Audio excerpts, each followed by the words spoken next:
Otoritas Jasa Keuangan, OJK, telah mengungkapkan kondisi terkini perbankan Indonesia, menyoroti stabilitas meskipun terdapat ketidakpastian ekonomi global.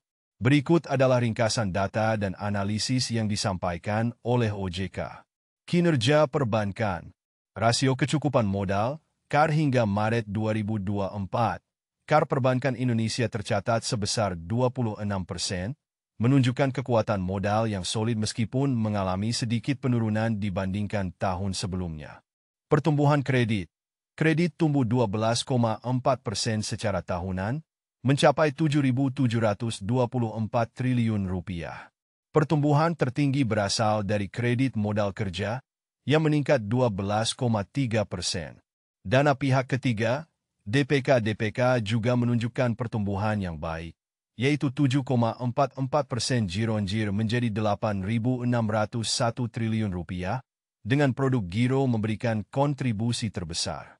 Likuiditas perbankan terjaga dengan rasio AL/NCD dan AL/DPK masing-masing sebesar 121,05% dan 27,18%, jauh di atas ambang batas yang ditetapkan. Kualitas kredit. Rasio kredit bermasalah, NPL gross berada di level 2,26% per Juni 2024, turun dari 2,44% pada tahun sebelumnya. NPL net juga sedikit meningkat menjadi 0,78%. OJK mencatat bahwa beberapa bank masih memiliki NPL di atas 5%, namun kondisi ini dianggap siklikal dan dapat dikelola dengan baik oleh bank-bank tersebut. Tantangan eksternal. OJK mengidentifikasi beberapa tantangan yang dapat mempengaruhi stabilitas perbankan. Ketidakpastian pasar keuangan global akibat inflasi yang tinggi dan potensi pemangkasan suku bunga oleh The Fed. Risiko geopolitik dan perubahan iklim yang dapat memicu fluktuasi harga komoditas dan inflasi. Proyeksi masa depan. OJK optimis bahwa penurunan suku bunga The Fed di masa mendatang dapat memperbaiki kondisi ekonomi domestik dan mendukung pertumbuhan kredit lebih lanjut. Namun, lembaga ini tetap mengingatkan pentingnya kehati-hatian dalam pengelolaan risiko oleh bank-bank. Secara keseluruhan, OJK menilai bahwa meskipun terdapat tantangan dari luar, sektor perbankan Indonesia menunjukkan ketahanan dan potensi untuk terus tumbuh dalam menghadapi kondisi ekonomi global yang bergejolak. Dampak ekonomi global terhadap kinerja perbankan Indonesia cukup signifikan, terutama dalam konteks kebijakan moneter dan stabilitas nilai tukar. Berikut adalah beberapa poin utama mengenai pengaruh tersebut. Kenaikan suku bunga. Respons terhadap inflasi global, Bank Indonesia, BI, telah menaikkan suku bunga acuan, BI rate, sebagai respons terhadap inflasi yang meningkat dan volatilitas pasar keuangan global. Kenaikan ini bertujuan untuk menjaga stabilitas nilai tukar rupiah dan mengendalikan inflasi domestik, yang dipengaruhi oleh faktor eksternal seperti harga komoditas dan kondisi ekonomi negara lain. Pengaruh terhadap kredit. Kenaikan suku bunga dapat mengurangi hasrat untuk berinvestasi dan konsumsi, yang pada gilirannya dapat menurunkan permintaan kredit. Hal ini berpotensi menghambat pertumbuhan ekonomi domestik jika bank-bank lebih berhati-hati dalam memberikan pinjaman. Stabilitas nilai tukar. Fluktuasi nilai tukar rupiah, ketidakpastian ekonomi global seringkali menyebabkan fluktuasi nilai tukar rupiah. BI berupaya memperkuat nilai tukar melalui kebijakan moneter yang ketat, termasuk peningkatan suku bunga, untuk menarik aliran modal asing dan menjaga likuiditas di pasar. Dampak pada likuiditas perbankan.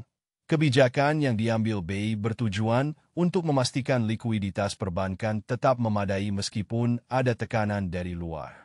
Likuiditas yang baik penting untuk mendukung kegiatan kredit perbankan dan menjaga kesehatan sektor keuangan. Pengaruh terhadap pertumbuhan ekonomi. Kebijakan makroprudensial. BI juga menerapkan kebijakan makroprudensial untuk mendorong pertumbuhan sektor-sektor prioritas, termasuk UMKM.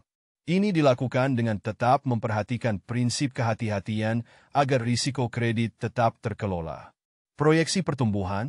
Meskipun ada tantangan dari ekonomi global, BI optimis bahwa pertumbuhan ekonomi Indonesia masih dapat terjaga, asalkan kebijakan moneter dan fiskal dikoordinasikan dengan baik untuk merespons dinamika eksternal. Secara keseluruhan, meskipun dampak ekonomi global dapat menimbulkan tantangan bagi kinerja perbankan Indonesia, langkah-langkah proaktif dari Bank Indonesia dalam kebijakan moneter dan makroprudensial diharapkan dapat menjaga stabilitas dan mendukung pertumbuhan ekonomi domestik. Penurunan restrukturisasi kredit akibat COVID-19 di Indonesia disebabkan oleh beberapa faktor utama. Point 1. Pemulihan ekonomi. Pencabutan status pandemi. Pemerintah Indonesia mencabut status pandemi COVID-19 pada Juni 2023 yang menandai transisi menuju kondisi normal.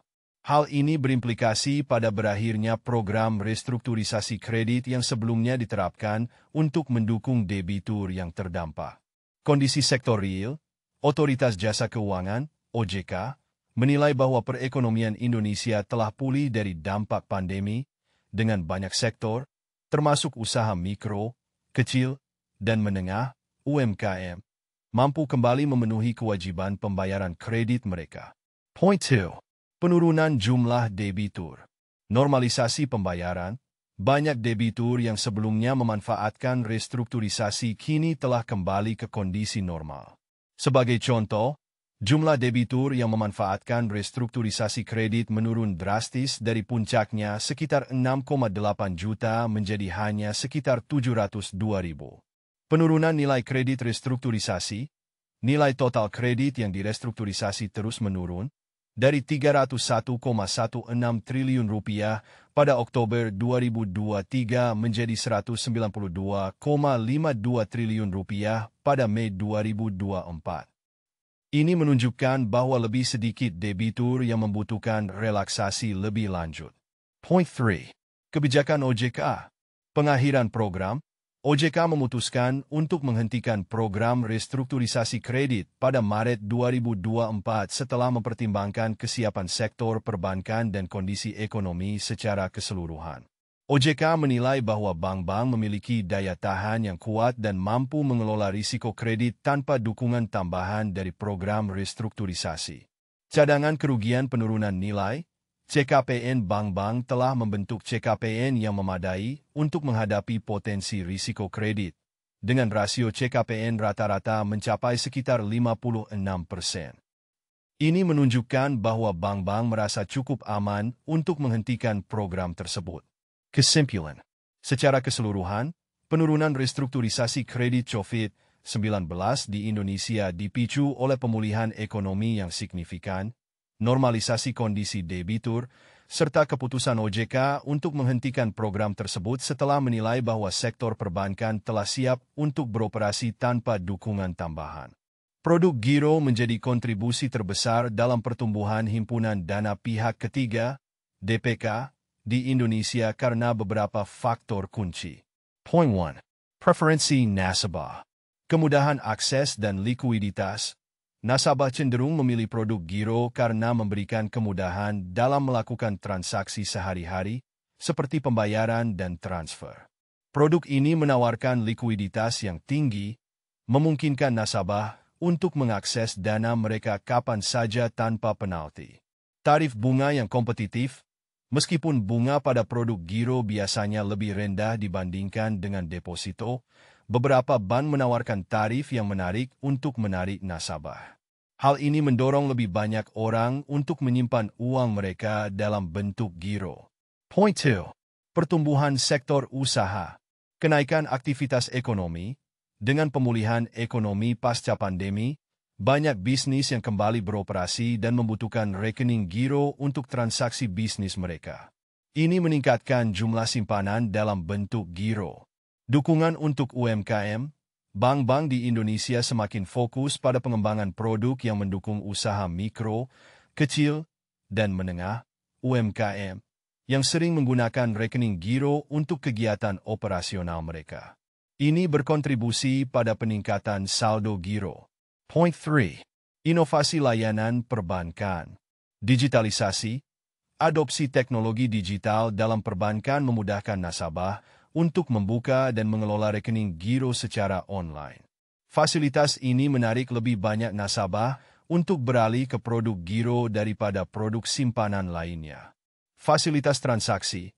Banyak bank kini menawarkan fasilitas transaksi yang lebih baik dan lebih cepat melalui aplikasi mobile banking, yang membuat produk giro semakin diminati oleh nasabah.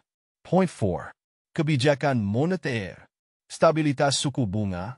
Kebijakan moneter yang stabil dari Bank Indonesia juga berperan dalam mendorong pertumbuhan DPK, termasuk produk giro. Ketika suku bunga tetap stabil atau menurun, nasabah lebih cenderung menyimpan dana mereka dalam bentuk giro.